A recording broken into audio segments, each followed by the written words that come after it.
오늘은 이 아침 요한복음 1장 1절부터 18절의 말씀을 통해서 예수는 누구신가? 라는 말씀의 제목으로 본문을 살펴가면서 우리에게 주시는 하나님의 귀한 말씀을 받도록 하겠습니다. 여러분, 예수는 누구입니까? 우리는 신앙생활을 하며 물어보고 확인해 보아야 할 것이 있습니다. 지난주에는 뭐를 확인해 봐야 된다 그랬어요? 예수는 나에게 어떤 분이신가를 우리가 살펴보아야 한다. 자, 그런데 오늘은 예수는 누구신가라고 하는 것입니다. 나는 예수를 누구로 알고 있느냐라고 하는 것이 우리의 신앙과 삶의, 또 우리의 신앙의 경험과 우리의 삶의 방식이나 삶의 목적, 모든 것에 있어서 아주 중요한 것은 예수가 나에게 누구이냐라고 하는 것입니다. 사전적 의미를 찾아보면요, 우리 국어 사전에는 이렇게 나와 있습니다. 기독교의 창시자다, 이렇게 나와 있습니다. 근데 여러분, 기독교의 창시자는 예수 그리스도가 아니고요, 바울입니다. 예수는 그 기독교가 기독교 될 수 있는 그 본질일 뿐이지, 기독교는 바울이 이제 초기 교회의 그 신앙의 공동체가 필요로 하는 것이 무엇인 것인가를 예수님의 말씀과 그 가르침 또는 그 정성에 따라서 해석을 하면서 그 상황에 따라서 이제 그리스도의 공동체가 어떻게 하면 예수 그리스도의 그 본질을 실현할 것인가라고 하는 그런 제도나 그런 해석들을 하면서 이루어진 공동체가 바로 기독교입니다. 자, 여기는 국어사전에 이렇게 말합니다. 처녀 마리아에게 성령으로 잉태되어 베들레헴에서 태어나 30세쯤에 세례 요한에게 세례를 받고 복음을 전파하다가 바리새인들에 의하여 십자가에 못 박혀 죽었다. 그의 예언대로 죽은 지 사흘 만에 부활하고 40일 후에 승천하였다라고 이렇게 사전적인 정의를 내리고 있는데, 여러분 엉성하죠? 네, 많이 엉성합니다. 자, 그런가 하면 철학 사전에는 기독교의 시조 이렇게 이야기를 합니다. 그래서 BC 4세기경 로마 제국의 식민지 팔레스타인 지방의 갈릴리에서 태어난 유대인의 목수로서 이제 유대인들이 바라는 메시아로서의 그 성취를 위해서 이 땅에 오신 존재로 이렇게 철학적인 사전의 개념을 가질 수가 있습니다. 그래서 예수는 그 지난주에 말씀드렸듯이 유대인들의 메시아관에 있어서 이제 사두개인이나 바리새인이나 제사장들이나 그들의 유대인들의 독립운동가들이 원했던 그런 정치적인 메시아가 아닌 고난의 종, 섬김의 종으로서 모든 인간의 차별 없음과 그들의 생명과 그들의 삶, 자유를 찾아주는 그런 그런 메시아로서의 그 개념으로 철학사전에서는 이야기를 하고 있습니다. 따라서 이제 맨 밑에 보면은요, 예수의 사후에 그가 부활하였다는 신앙이 생겨나 원식 기독교 교단이 형성되어 이윽고 바울에 의해 유대교와는 이질적인 기독교가 성립되었다. 여러분이 아시다시피 초기 기독교 예수 운동은 성전 중심으로 이루어졌었습니다.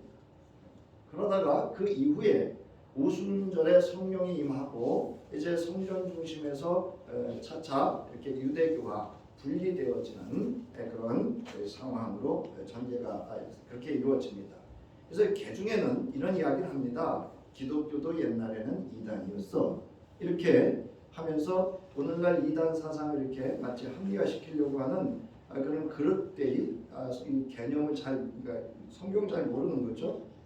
이 그리스도의 예수에 관한 것을 잘 모르는 그 학문적인 접근을 하는 이들이 있는데, 여러분 그런 이야기 들을 때는 여러분들이 분명히 알고 있으면 분별이 되지만 그러지 않으면 우리 기독교도 이단이었어, 여기에 같이 함몰하거나 매몰되어서 여러분 우리가 흔히 말하는 기죽으면 안 됩니다. 그런데 기독교를 그 사람들은 그저 역사적인 관점에서 해석하는 것이지 우리의 성서에 그 예수가 그리스도라고 하는 본질적인 것을 모르는 때 일어나는 그런 해석이 될 수가 있습니다. 자, 그런가 하면 이제 신약 성서에 있어서 예수는 누구냐라고 하는 겁니다. 여러분 그 마태복음 16장 13절부터 14절에 예수께서 이 빌립보 가이사라 지방에 이르러서 제자들에게 묻습니다. 여기는 사실은 그 빌립보 가이사라라고 하는 그 지명을 꼭 이렇게 기록한 데는 그 배경이 있습니다. 오늘은 그 배경에서 왜 예수님이 이 상황에서 너희는 나를 누구로 하느냐 이렇게 물었느냐 하는 겁니다. 그래서 여기는 이런 그 물을 만한 배경이 있었습니다. 자, 여기서 사람들이 인자를 누구라고 하느냐 이렇게 묻습니다. 그래서 제자들이 대답을 합니다. 세례자 요한이라고 하는 사람들도 있고 엘리야라고 하는 사람들도 있고 에레미야나 예언자들 가운데 한 분이라고 하는 사람들도 있습니다. 이게 그 당시에 예수는 누구인가라고 하는 겁니다. 여러분 이거를 그냥 남의 이야기로 여러분 이렇게 치부해 버리면 안 됩니다. 오늘날도 예수를 이렇게 세례 요한처럼 생각하는 이들도 있고요, 엘리야처럼 생각하는 이들도 있고요, 에레미야나 선지자 중에 한 사람, 때로는 그저 병 고치고 귀신 내쫓고 피부병 환자 고치고 세리와 창녀와 함께 밥 먹고 즐겼던 사람으로 그렇게 해석하고 앞서 얘기했듯이 이단의 교주로 생각하기도 합니다. 여러분 이런 거를 각별히 경계하셔야 됩니다. 그래서 내가 지금 알고 있는 그 예수가 내가 알고 있는 예수 전부가 아니라고 하는 사실도 여러분들이 알고 계셔서 이런 것들을 이 시대가 말하는 예수가 누구인가에 대한 분별도 여러분이 하실 수 있어야 합니다. 자, 그러면 이제 복음서에서 예수는 누구냐라고 하느냐 하는 겁니다. 이제 오늘 그 본문에 있어서도 사도 요한을 언급하는 이유가 있습니다. 이거는 바로 오늘 이야기했듯이 세례 요한이 마치 이 당시에는 엘리야로서 메시아의 그 메시아 상을 가진 존재로 알고 있었습니다.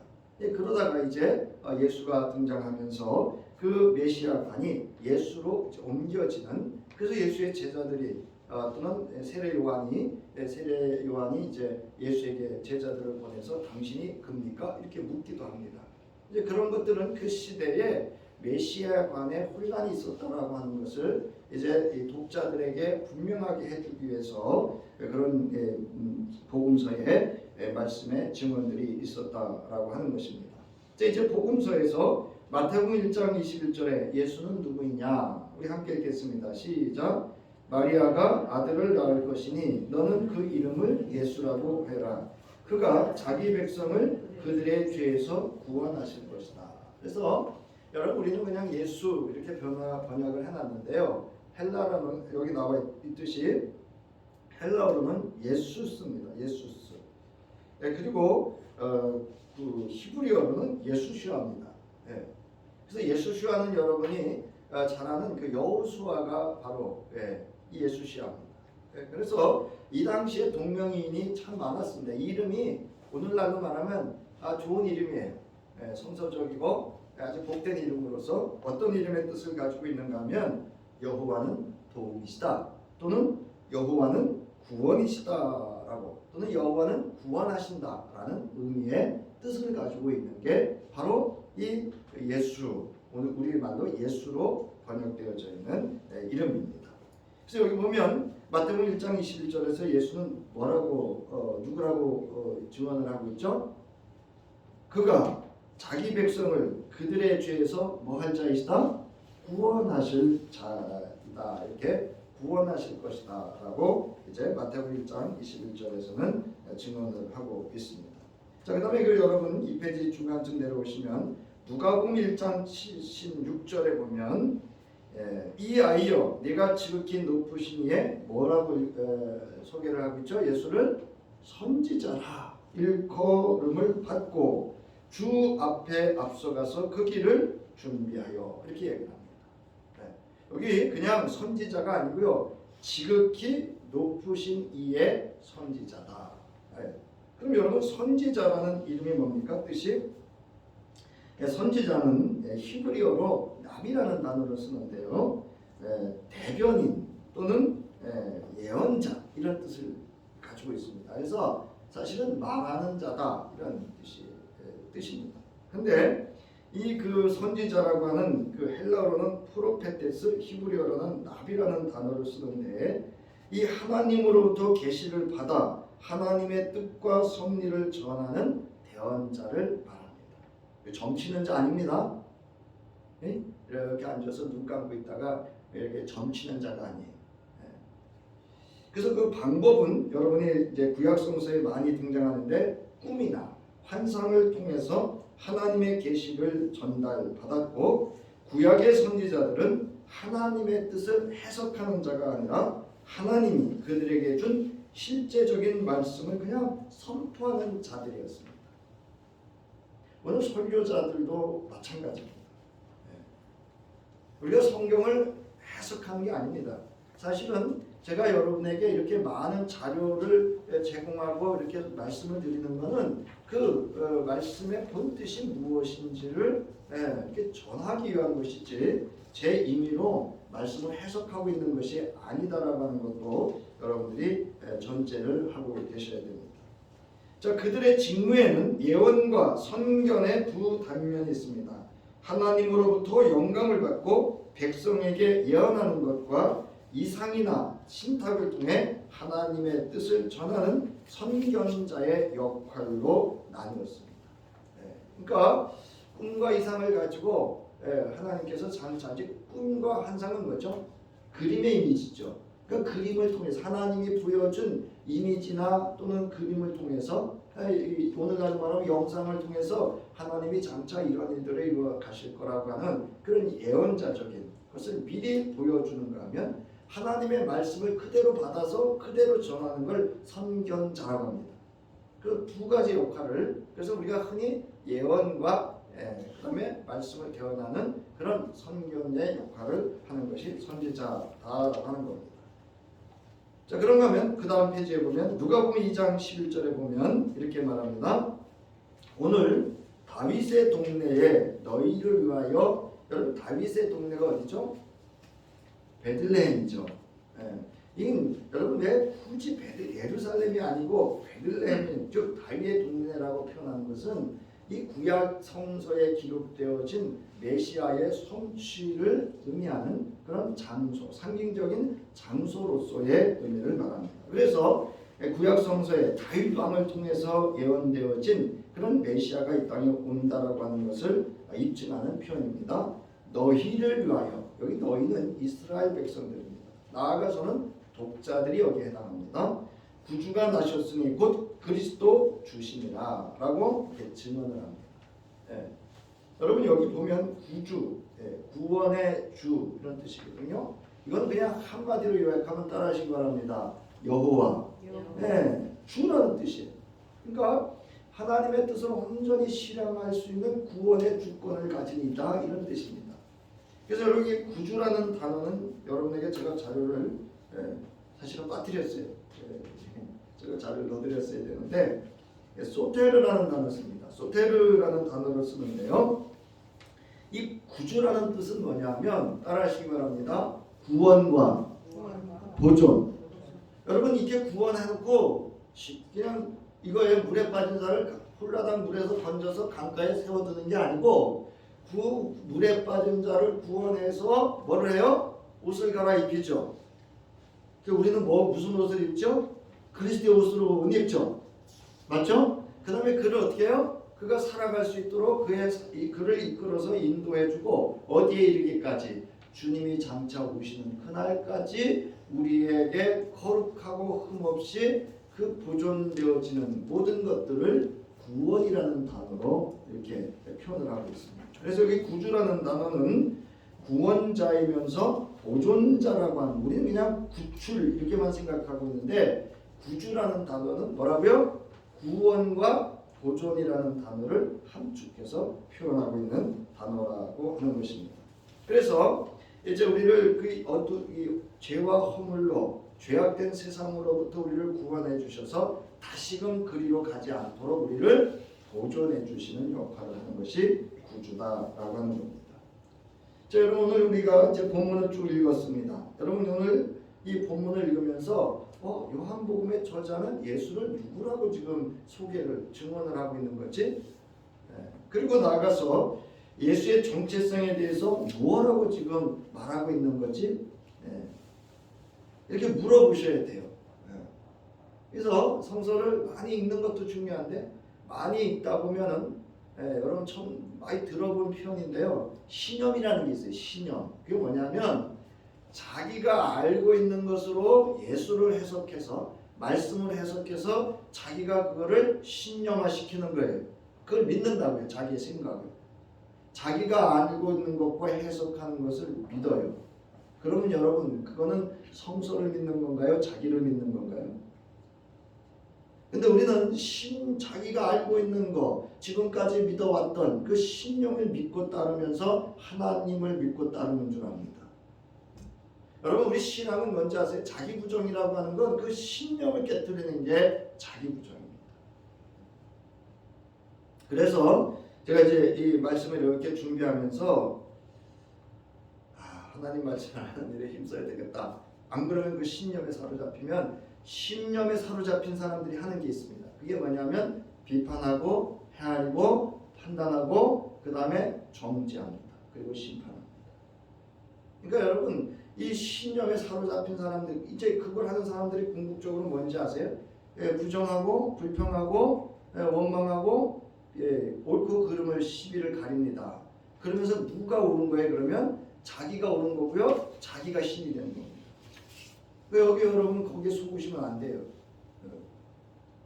그걸 분별할 수 있어야 됩니다. 자, 오늘 읽은 본문 즉 요한복음에서 저자는 예수는 누구인가 그 정체성에 대해서 무엇이라고 증언이 있는가를 물으면서 다시금 내게 있어서 예수는 누구인가를 물어야 합니다. 여러분 이렇게 잠깐 말씀을 드리면요. 여러분 그 주보를 잘 보시면요. 주보의 예배 순서가 이렇게 되어 있는 거 아세요? 여러분이 돌이킴의 기도를 하면 예배 집례자가 말씀을 선포합니다. 예배의 부름이라는 말씀을 선포합니다. 그 다음에 송영을 부르면 그 송영에 따른 성시교독으로 말씀을 받습니다. 그거 아세요?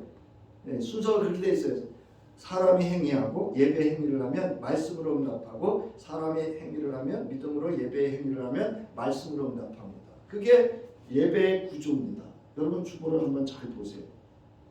그러니까 여러분이 헌금을 봉헌을 했어요. 그럼 제가 봉헌할 때 꼭 말씀을 먼저 읽죠. 그럼 아시죠? 그 말씀으로 여러분에게 응답해 드리는 거예요. 그 말씀을 여러분이 꼭 붙잡으실 수 있기를 바랍니다. 그 말씀을 풀어서 제가 축복 기도를 해드리는 겁니다. 이처럼 이제 우리에게 있어서 이 말씀이 나와 상관이 없으면 아무 의미가 없어요, 여러분. 그러니까 오늘 예배의 중요한 건 뭐냐면 말씀을 통해서 누구를 경험하고 가는 거예요? 예수가 그리스도이심을 하나님이 나의 아버지이시고 성령이 나와 함께 하심을 경험하고 가는 시간이 예배의 시간인 줄 믿으시기 바랍니다. 이제 본문을 살펴보면 말씀이 육신이 되다. 이제 이게 큰 이 주제입니다.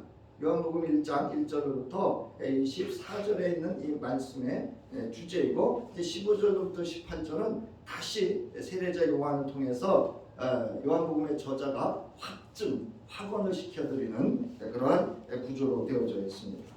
그래서 여러분 여기 세 번역으로 제가 쭉 이렇게 말씀을 올려드렸는데요. 그건 여러분 참조하시고요. 자, 본문에서 저자는 예수를 누구라고 말하고 있는가? 또한 지금 독자로서 본문을 읽으며 발견한 예수는 내게 있어서 어떤 분이신가? 누구인가? 라고 하는 것입니다. 자, 오늘 읽은 본문은 요한복음으로 들어가는 일종의 현관과 같습니다. 여기에서 저자 요한은 자신이 이 복음서의 나머지 부분에서 전개시킬 가장 중요한 주제들을 소개하고 있습니다.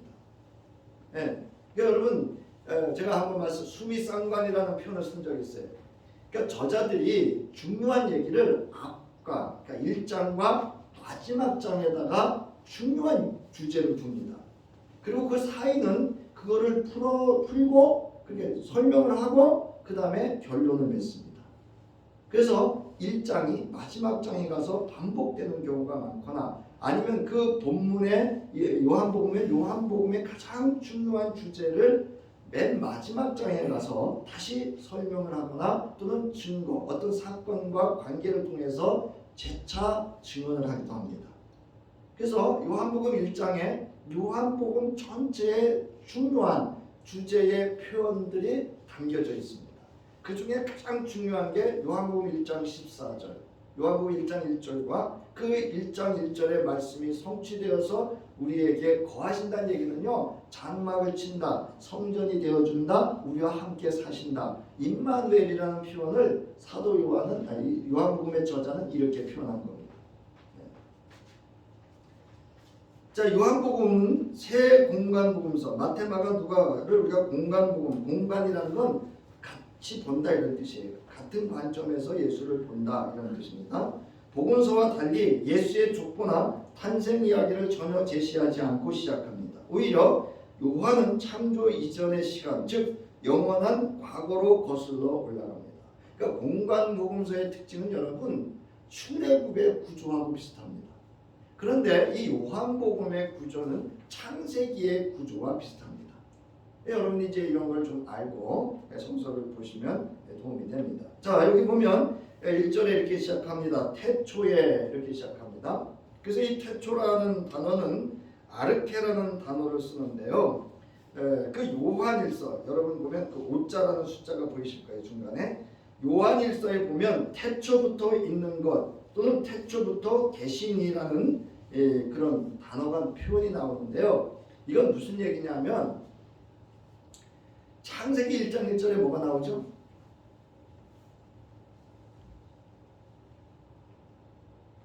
태초에 하나님이 뭐예요? 천지를 창조하십니다. 태초라는 단어가 나오죠. 그 단어보다 더 근원적인 표현입니다. 그러니까 태초라는 창세기 1장의 태초는 창세의 시작을 의미합니다. 근데 여기 지금 말하는 태초는 영원성을 의미합니다. 하나님의 존재하심으로부터라는 뜻이에요. 그러니까 근원적인 시작을 의미합니다. 여러분, 인간에게 시간은 유한성이죠. 시작과 끝이 있죠. 왜죠? 나고 죽음이 있기 때문에 그렇습니다. 육신이라는 한계가 있기 때문에 그렇습니다. 그러나 여러분 잘 보시면 시간이라고 하는 게 여러분 유한한 건가요? 무한한 건가요? 네? 무한한 거죠. 그 가운데 우리가 그저 이렇게 유한한 시간을 살아가고 있는 겁니다. 그래서 이 태초라는 단어는 그 무한한 시간의 근원적인 존재를 의미하는 그런 의미입니다. 그래서 궁극적으로는 무슨 얘기냐? 그래서 이렇게 얘기죠. 태초에 말씀이 계시니라. 이 말씀이 하나님과 함께 계셨으니 이 말씀은 곧 뭐다? 하나님이시다. 라고 하는 것을 그 태초라는 단어를 통해서 이제 보여주고 있습니다. 자, 이제 말씀으로서 예수, 천지 창조의 말씀의 사역에 참여하신, 함께하신 예수 그리스도를 우리가 1장 1절부터 5절에서 살펴볼 텐데요. 자, 1장 1절을 보면 태초에 말씀이 계셨다. 그 말씀은 하나님과 함께 계셨다. 그 말씀은 하나님이셨다. 이렇게 합니다.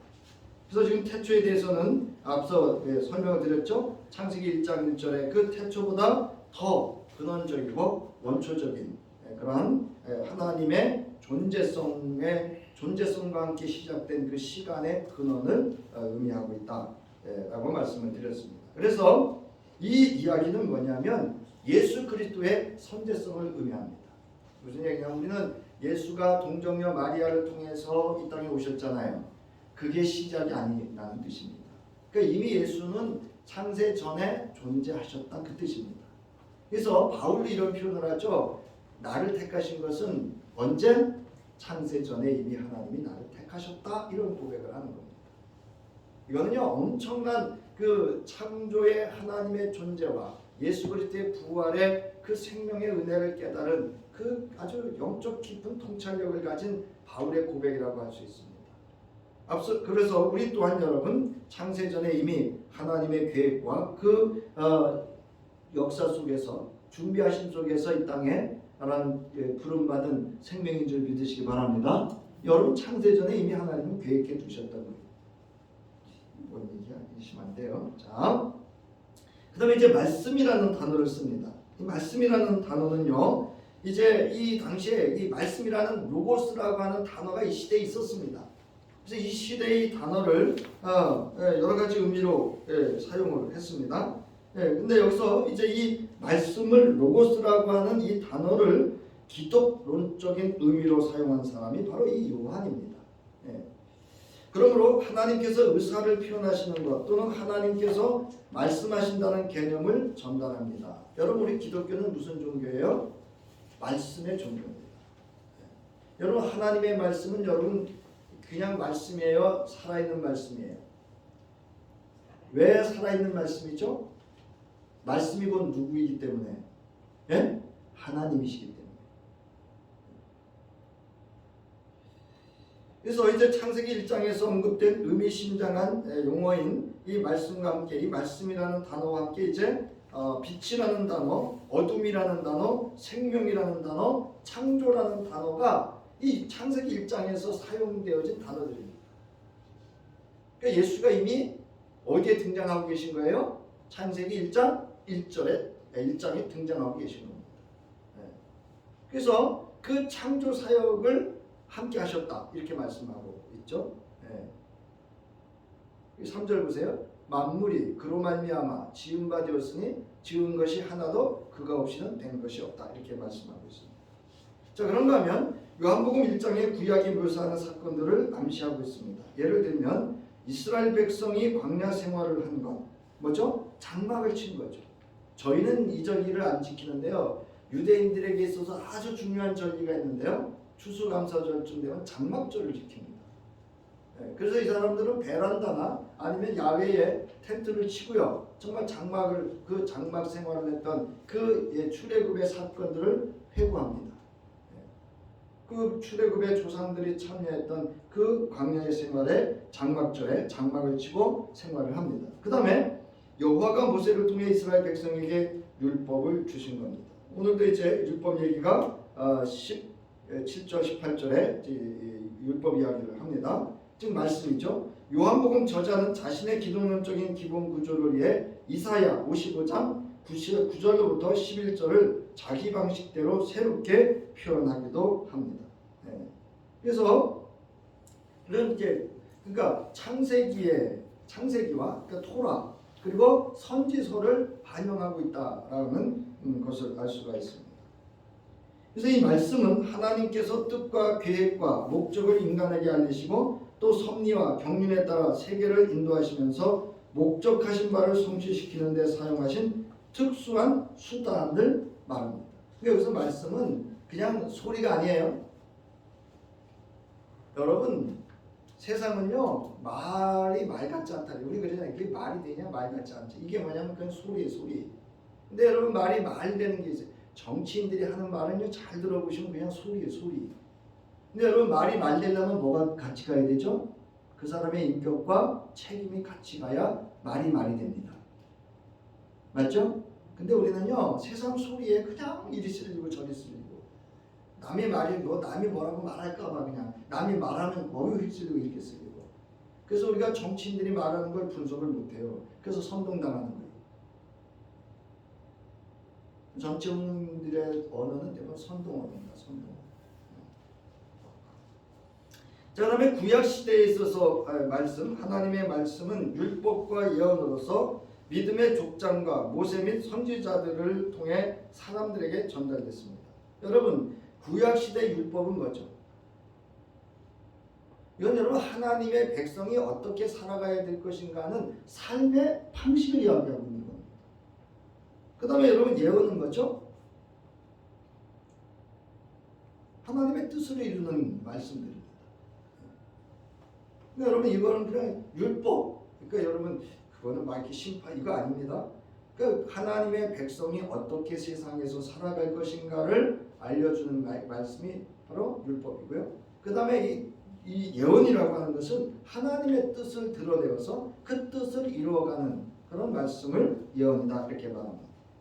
자, 그 다음에 신약 시대에 있어서는요 여기 나오듯이 인류를 위한 하나님의 계획, 그것을 그리스도를 통해서 성취되어지고 그리스도의 설교나 그리스도의 가르침이나 그리스도의 사건들을 통해서 이제 이루어지는 그 말씀으로 예수 그리스도를 통해서 성취되어지는 것을 바로 로고스라고 이렇게 신약 성서에서는 이야기를 하고 있습니다. 따라서 말씀은 곧 그리스도이십니다. 이게 요한복음의 또 큰 주제이기도 합니다. 자, 그래서 그리스도는 말씀이며 창조와 계시에 있어서 하나님의 대행자로서 하나님의 말씀으로 선포됩니다. 이렇게 되어 있어요. 그러니까 여러분 하나님의 말씀과 하나님의 말씀만이 하나님 말씀인가요? 예수 그리스도의 말씀도 하나님 말씀인가요? 그러니까 예수 그리스도는 하나님의 말씀을 성취하시면서 또 예수 그리스도를 통해서 하시는 말씀은 뭐예요? 여러분 하나님의 말씀인 줄 믿으시기 바랍니다. 그래서 이 말씀은 궁극적으로 우리 그리스도인들에게 있어서는 무슨 말씀이에요? 구원의 말씀이고 생명의 말씀이고 능력의 말씀이고 절대 아무나 하셔야 돼요. 네? 맞죠? 소망의 말씀이고 언약의 말씀이고 맞죠? 네. 그래서 여러분 그거를 이렇게 표현한 거예요. 30배, 60배, 100배 크다는 거예요. 말씀의 은혜가. 자, 기독론에 대한 포괄적인 혹총으로서 이제 여러분 우리 잘 안 쓰는데요. 그 말씀 그러면 말씀을 이렇게 경시하는 것 같아서 잘 안 쓰는 표현인데요. 그 말씀이라는 표현을 씁니다. 그 말씀은 뭐죠? 예수 그리스도를 의미합니다. 그러니까 하나님의 말씀을 온전히 성취하신 그 말씀이신 그리스도 예수를 바로 그 말씀 이렇게 얘기하고 그 말씀이라는 표현은 예수의 모든 사역을 포함하고 그의 인격과 그의 존재성 즉 정체성을 나타낼 때 그 말씀 이렇게 표현을 합니다. 이게 잘 안 쓰는 표현입니다. 그래서 요한일서 1장 1절로부터 2절과 요한계시록 19장 13절에 이렇게 증명합니다. 이제 우리가 주로 이 저자를 사도 요한으로 보고 있는데요. 요한일서 1장 1절부터 2절 우리 세 번역대로 읽겠습니다. 시작. 이 글은 생명의 말씀에 관한 것입니다. 이 생명의 말씀은 태초부터 계신 것이요 우리가 들은 것이요 우리가 눈으로 본 것이요 우리가 지켜본 것이고 우리가 손으로 만져본 것입니다. 이 생명이 나타나셨습니다. 우리는 그것을 보았습니다. 그래서 우리는 이 영원한 생명을 여러분에게 증언하고 선포합니다. 이 영원한 생명은 아버지와 함께 계셨는데 우리에게 나타나셨습니다. 여러분 생명의 말씀은 누구예요? 그리스도 예수입니다. 오늘 여기 이제 요한이 이야기를 하잖아요. 참빛 세상에 오신 빛인데 그 안에 뭐가 있다고요? 생명이 있습니다. 이렇게 얘기를 하잖아요. 이 생명은요 하나님이 창조하셨던 창세기 1장에 나타나는 그 생명을 의미합니다. 그 다음에 여기 보세요. 우리가 들었다. 우리가 눈으로 봤다. 우리가 지켜봤다. 우리가 손으로 만져본 사람은 누구예요? 네? 제자 도마죠. 네. 이제 그 다 함께 제자들이 보고 경험했죠. 생명의 말씀. 그 이야기를 합니다. 그래서 증언이라는 단어를 씁니다. 이 영원한 생명은 아버지와 함께 계시는데 우리에게 나타나셨다. 사랑하는 성도 여러분, 이분이 이 예수 그리스도가 저와 여러분에게도 어떻게 나타나셨어요? 은혜와 진리가 충만한 가운데 하나님의 영광으로 나타나서 우리에게 경험되어진 줄 믿으시기 바랍니다. 그러니까 우리는 이런 존재라고요. 이런 하나님의 영광을 본 존재라고요. 경험한 존재라고요.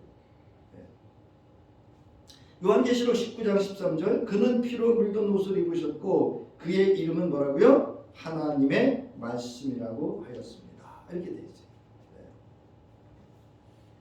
자, 그러면 오늘 여기 이제 1장에 나타난 하나님은 뭐냐? 이 구약에 계시된 하나님으로서 여러분 창조주 하나님을 의미합니다. 그러니까 궁극적으로 예수도 뭐 하셨다는 거예요? 창조주라고 하는 것을 이 표현을 통해서 이제 증명을 하고 있고, 즉 예수는 아버지의 본질을 공유하고 있으며 아버지와 말씀은 서로 그러나 구별된 인격적인 존재, 그 역할의 존재, 이걸 우리가 흔히 성삼위일체 이렇게 이야기를 합니다. 그래서 성자로서의 그 하나님을 의미합니다. 자, 1장 2절 그는 태초에 하나님과 함께 계셨다. 뭐 태초는 아까 설명드렸고요. 함께 계셨다라고 하는 것은 여기 이제 나와 있듯이 그 강조하는 표현입니다. 그래서 이제 앞에 다음에 일어날 사건이 무엇인가를 이어주는 그런 표현이죠. 자, 본문 1장 3절 그 모든 것이 그로 말미암아 창조되었으니 그가 없이 창조된 것은 하나도 없다. 저자 요한은 그 말씀이 하나님이라고 선언했습니다. 또한 그 말씀은 하나님의 본성을 지니고 있다고 선포했습니다. 그럼 하나님의 본성에 뭐를 가지고 있는 거냐면 바로 생명이라고 하는 창조의 능력을 바로 의미하고 있습니다. 자, 그 다음 페이지. 모든 것이 지혜를 통해 또는 하나님의 말씀을 통해 지어졌다고 단언하는 것은 유대교의 믿음과도 전적으로 일치했을 것입니다. 그렇지만 요한은 모든 것, 즉 1장 10절에 세상이 그로 말미암아 예수를 통해서 다시 말씀해서 말씀이 인간의 몸을 입으신 하나님을 통해 지어졌고 지금도 피조 세계가 지속해서 지금도 존재한다는 것을 가리킵니다. 이 좀 어려운 표현인데요.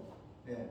그러니까 창조주 하나님이 인간의 몸을 입고 이 땅에 오셔서 그러니까 현존, 이 세상의 모든 그 세상을 지으신 분으로서 이제 우리가 말하는 구주로 회복하기 위해서 오셨다라고 하는 겁니다. 그러니까 새 창조, 그러니까 여러분 그 새 하늘, 새 땅, 새 피조물 이런 거는요 그리스도 예수 안에서 새롭게 창조되어지는 하나님의 구원의 역사를 그리고 구원의 완성을 의미하는 표현들입니다. 자, 여기 보시면 지으신 것이 하나도 그가 없이 된 것이 없다라는 구절은 이미 말한 것을 다시 한번 반복해서 강조하므로 1장 3절에서 표현된 사상을 마무리하는 역할을 합니다. 그러므로 이를 지어진 것은 그의 안에서 생명이 있었다라고 해석하여 번역할 수 있습니다. 따라서 3절에서 강조하는 것은 성육신이 아니라 말씀이 하나님의 천지 창조에 동참했다는 것입니다. 그럼 여러분 독자들이 들을 땐 어떤 의미가 들냐면 나를 지으신 이가 누구예요? 네? 예수 그리스도시죠. 그분을 지금 내가 어떻게 하는 거예요? 현존해서 경험하는 겁니다. 자, 4절로 5절 창조된 것은 그에게서 생명을 얻었으니 그 생명은 사람들의 빛이었다. 그 빛이 어둠 속에서 비치니 어둠이 그 빛을 이기지 못하였다. 우리는 여기 깨닫지 못하였다 이렇게 했는데요.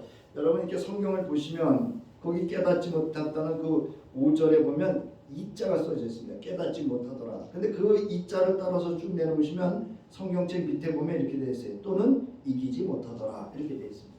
근데 이거 사실은 의역이에요. 이거는 이 요한복음에서는 이기지 못하더라로 번역하는 게 맞습니다. 네. 여러분 어둠이 빛을 이길 수 있나요?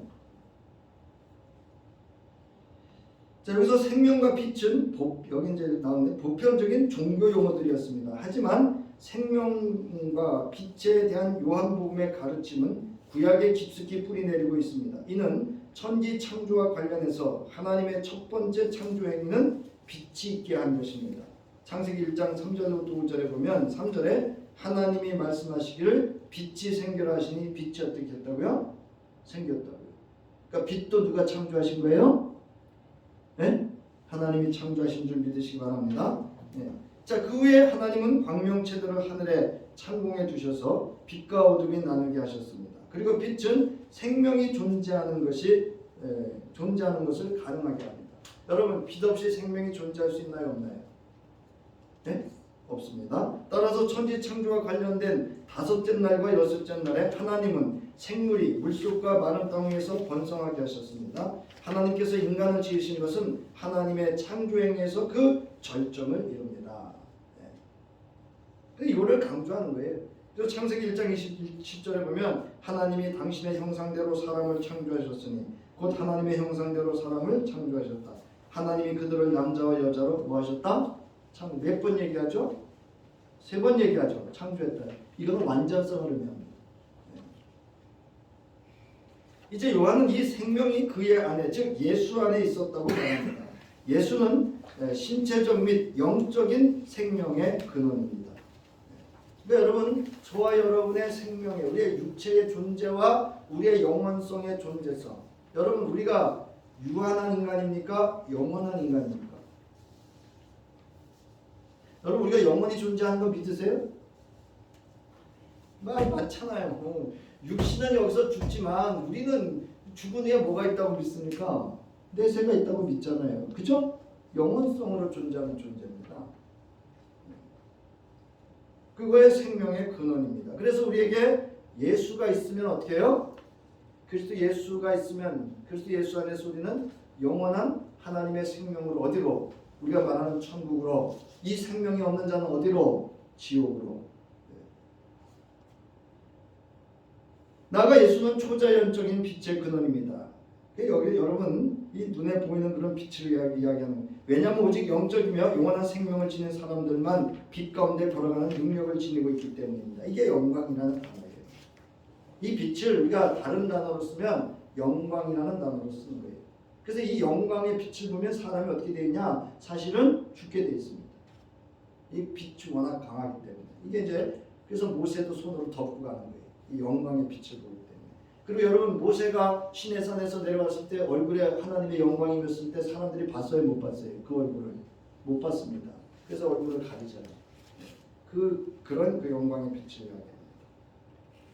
자, 여기 사람들의 빛이라는 건 모든 사람들을 위한 빛을 의미합니다. 그러니까 예수 그리스도가 이 땅에 오시면 차별 없음을 의미합니다. 이 표현은 어떤 대상을 가리키는 소유격으로서 말씀이 나타나는 것은 보편적인 영향을 미친다는 것을 가리킵니다. 빛이 빛이되라는 표현은 그리스도가 이 세상에 왔을 때 참빛이 와서 그 빛이 지금 이 세상에서 비추고 있는 것을 미리 내다보게 합니다. 그러니까 이제 독자들로 하여금 세상 보는 눈을 이제 관점을 바꿔주는 거죠. 요한복음서에서 어둠은 하나님에서 벗어난 세상을 가리킵니다. 이 세상은 영적으로 무지하고 눈이 어두우며 타락하고 죄가 가득한 곳으로 사탄의 지배를 받고 있는 영역을 세상이다 이렇게 어둠이다 이렇게 말합니다. 그래서 우리가 이제 바울도 이렇게 얘기를 하죠. 어둠의 주권자들이 통치하는 세상으로 표현합니다. 자, 저자 요한은 맨 처음부터 어둠이 빛을 이기지 못했다고 선언합니다. 여기서 깨닫는다는 표현은 앞서 말씀드렸듯이 이기다라는 표현이 요한복음 12장 35절부터 36절에 평행본문에서 다시금 사용하고 있다라고 하는 겁니다. 그래서 예수님이 말씀하시죠. 빛이 있는 동안에 걸어다녀라. 예수가 뭐였어요? 빛이죠. 어둠이 너희를 이기지 못하게 하여라. 어둠 속을 다니는 사람은 자기가 어디로 가는지를 모른다. 빛이 있는 동안에 너희는 그 빛을 믿어서 빛의 자녀가, 왜? 나를 믿어서 하나님의 자녀가 되라. 그 말씀입니다. 그래서 여러분 이 당시 빛에 대한 종교 및 사상적인 배경을 이제 요한은 그 머리에 떠오르면서 그 당시 즉 다른 종교 및 세계관의 추종자들의 다양한 주장에 맞서서 요한은 이 보편적인 용어들을 기독 용어로 이렇게 사용했음을 알 수가 있습니다. 그래서 이 시대에 여러분 어떤 이들에게 빛은 바로 지혜보다도 더 월등하게 여겼고 어떤 이들에게 빛은 이 철학자들입니다. 모세의 율법을 통해서 또는 구약을 통해서 주어지는 그런 지혜라고 알았습니다. 어떤 이들에게는 철학이나 도덕 또는 단순한 생활 방식에서 깨달음을 추구하는 것을 빛이다 이렇게 이 단어를 썼다는 거죠. 근데 이 단어를 사도 요한은 이제 바로 예수 그리스도의 생명의 창조자의 근원적인 존재로서 의미로 기독론적으로 사용했다라고 하는 것을 알 수가 있습니다. 자, 이와 같이 빛과 어둠이 서로 대조되는 배후에는 여러분 구약 성서가 반영되어져 있습니다. 그래서 이사야서 9장 2절부터 3절, 특히 이사야서 60장 1절부터 5절, 여러분이 잘 아는 말씀 있죠. 예루살렘아 일어나서 뭐하라? 빛을 발하라. 빛을 비추어라. 구원의 빛이 너에게 빛이었으며 주님의 영광이 아침에처럼 너 위에 떠올랐다. 여러분 이 말씀이 저와 여러분에게 오늘 그대로 이루어지고 있음을 여러분이 믿으시기 바랍니다. 우리는 지금 이미 빛을 여기 봐요. 구원의 빛이 우리에게 비쳤고 그 영광이 우리 아침에처럼 우리 위에 머물러 있다라는 거죠.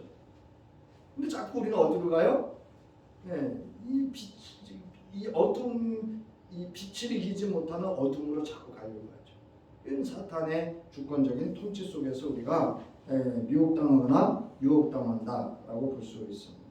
자, 이와 같이 요한복음에서 빛과 어둠은 서로 동등한 입장에서 싸우지 않습니다. 반면에 예수와 사탄 사이에 일어나는 싸움에서 참빛인 예수는 압도적인 승리자가 되죠. 그래서 이제 나옵니다. 여기 뭐 바알세불 얘기도 나오고 쭉 이제 앞으로 이렇게 전개되는 가운데 그래서 예수님이 얘기하잖아요. 내가 강력한 자가 어떻게 약탈을 하냐? 힘센 사람이 그 집안을 통째로 다스리는 거지. 내가 그러는 거죠. 빛으로 오신 예수가 이 세상의 어둠을 압도적으로 승리하심을 표현하는 표현입니다. 그래서 요한복음 16장 33절에 보면 내가 이것을 너에게 말하는 것은 너희가 내 안에서 평화를 얻게 하려는 것이다. 너희는 세상에서 환난을 당할 것이다. 그러나 용기를 내어라. 내가 세상을 뭐했다? 이겼다. 시간이 많이 가서 그냥 원고가겠습니다. 자, 나가는 말. 이제 이 태초의 말씀이셨고 하나님이셨으며 창조사역에 함께 하셨던 예수이신 그 말씀이 육신이 되어 우리 한가운데 여러분 거하시고 있음을 믿으시기 바랍니다. 이게 여러분 구원의 확신이에요. 예수님 죽어서 승천하셨다? 아니요. 성령으로 우리에게 장막이 성전이 되어 주시고 우리와 함께 하신다. 이걸 다른 말로 바꾸면 그거를 바로 임마누엘이다 이렇게 바꿀 수 있습니다. 자, 이제 그를 믿는 자, 이제 말씀이 육신이 되어 우리 한가운데 거하시는 그분을 믿으면 뭐가 된다고요? 1장 12절에 하나님의 자녀가 되는 뭐를 주신다고요? 권세라는 얘기는요, 주권적인 통치. 그러니까 가인에게 이런 얘기는 너는 모든 죄를 뭐 할 수 있는 권세가 있다 그랬어요? 다스릴 수 있는 권세가 있다 그랬잖아요. 저와 여러분은 어둠 세상 속에서 죄를 다스릴 수 있는 권세가 주어졌음을 믿으시기 바랍니다. 우리는 죄를 이길 수 있어요. 근심, 걱정, 염려로부터 자유할 수 있습니다. 네. 그 다음에 여기 보세요. 하나님의 자녀의 권세, 즉 아버지의 독생자의 영광과 은혜와 진리의 충만한 데서 받는 은혜가 있어요. 여러분, 은혜를 이렇게 받는다는 얘기는요, 받아서 누린다는 거예요. 그러니까 예수 그리스도 안에서 우리는 하나님의 은혜와 진리는 뭐냐? 말씀이 말씀으로 이루어지는 걸 진리라고 그래요. 그것을 충만한 데서 받게 되는 줄 믿으시기 바랍니다. 그런 존재입니다. 저와 여러분. 그 다음에 예수를 봄으로 누굴 본다고요? 하나님을 본다고요. 그랬더니 요즘 재림주라고 하는 이 악한 인간들이 뭐라 그래요? 아이고 이래요. 나를 봐라. 여러분 하나님 보셨습니까? 그러니까 여러분 하나님 보셨어요? 저기서 못 봤다 그러니까 이래요. 나를 봐, 나를. 그 이단 교주들이 그래요. 나를 보라고. 아니 그런 하나님이 어디 있습니까? 그 왜 여기 쏟는지 아세요, 여러분? 결국은 여러분 성경에 대해서 아는 지식이 없어요. 여러분 예수를 통해서 여러분 하나님을 보실 수 있기를 바랍니다. 요한복음 14장 9절에 보세요. 예수께서 대답하셨습니다. 빌립아, 내가 이렇게 오랫동안 너희와 함께 지냈는데도 너는 나를 알지 못하였느냐? 나를 본 사람은 누구를 보았고? 아버지를 보았고, 그런데 내가 어찌하여 우리에게 아버지를 보여주십시오 하고 말합니다. 여러분 요즘 그 이단 교주들이 예수님처럼 살았어요?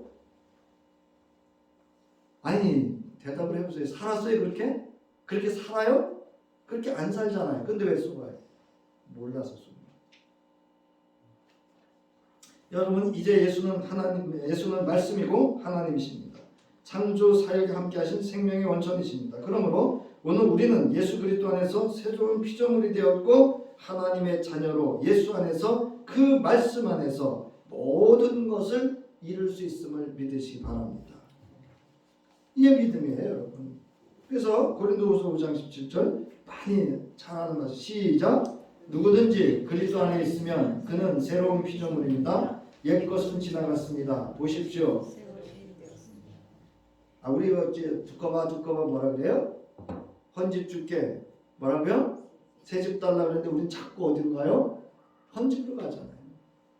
그 다음에 요한복음 19장 7절 시작. 너희가 내 안에 머물러 있고 내 말이 너희 안에 머물러 있으면 너희가 무엇을 구하든지 다 그대로 이루어집니다. 예수 안에도 한 거에 내 안에 말씀도 없어. 그러면서 기도하면 그게 제가 말하는 무당신앙이라고요. 그러니까 여러분 기도하실 때도 말씀 붙잡고 기도하시고 예수 안에서 기도하시고 누구의 이름으로 기도하죠 여러분? 예수의 이름으로 하는 기도가 그 이유가 거기에 있습니다. 사랑하는 성도 여러분, 이제 우리는 세상 즉 어둠의 권세가 통치하는 세상의 존재와 방식으로 사는 것이 아니라 그리스도 예수 안에서 새 피조물이 된 하나님의 생명으로 존재하고 예수의 인격과 그 말씀의 방식으로 사는 무슨 자녀? 따라하시기 바랍니다. 빛의 자녀. 빛의 자녀로 살 수 있기를 주의 이름으로 축원합니다. 이제는 말씀으로 온 우주 만물을 창조하시고 그 안에 하나님의 생명을 넣어 생명으로 존재케 하신 창조주 하나님의 무한하신 은혜와 그 창조 사역에 함께 하시어 지으신 것이 하나도 없이 그가 함께 지으신 것을 그 예수가 그 말씀이 육신이 되어 우리 가운데 오셔서 구주가 되어주신 우리 주 예수 그리스도의 구속의 은혜와 오늘도 하늘의 생명을 가지고 이 땅에서 하나님의 자녀로 새로운 피조물로 그 권세로 빛의 자녀로 살아갈 수 있도록 동행해 주시고 힘과 능력과 지혜가 되어주시는 성령이 함께 하시니 이제 빛의 자녀로 하나님의 자녀의 권세를 누리며 어둠을 능히 이기며 승리자로 살아갈 것을 결단하며 돌아가는 저희들 위해 이제로부터 영원히 함께 하시기를 간절히 축원하옵나이다. 아멘.